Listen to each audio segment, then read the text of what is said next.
figured that'd be a great theme to give you all an update on. Then at the end, we'll, as always, open it up to Q&A for the entire community. So let's get to it. So basically, we'll be talking about, just briefly, some of the states that we're talking about with the climate crisis, especially locally. The Green New Deal for cities and states, our progress on that, and some victories that we've had in community projects and climate justice right here in Astoria, and then we'll have the Q&A. So we'll move on to our next slide and jump right into it. Now, let me see. Can we get the, is there a clicker here? Okay. All right, here we go.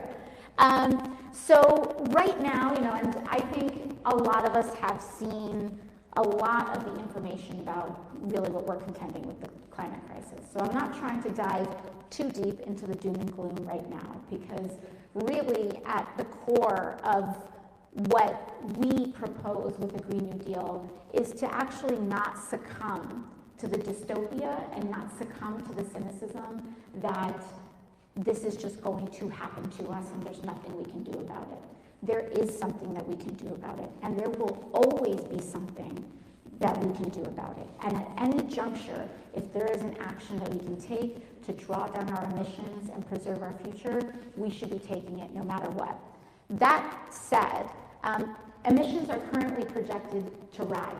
We're still not meeting the scientific consensus of not even reducing emissions worldwide, but we're not even plateauing them right now. So they're continuing to project it to rise, leading to a median goal of global warming of up to 3.2 degrees Celsius by 2100, and some of the higher estimates have that at 4 degrees Celsius. What does that mean? That's a lot of numbers. But at 4 degrees Celsius, half of the Earth's landmass would be inhabitable to human life. That's what that means. And that is if we choose to do nothing.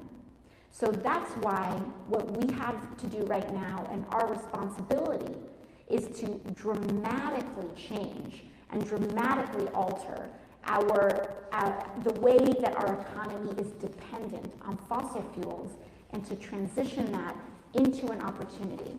Now, the good news is that transitioning our energy sources is a big job, and it's going to put millions of people to work. It can put millions of us to work in order to transition to a zero-emission economy and a drawdown economy. So that's the opportunity that's there.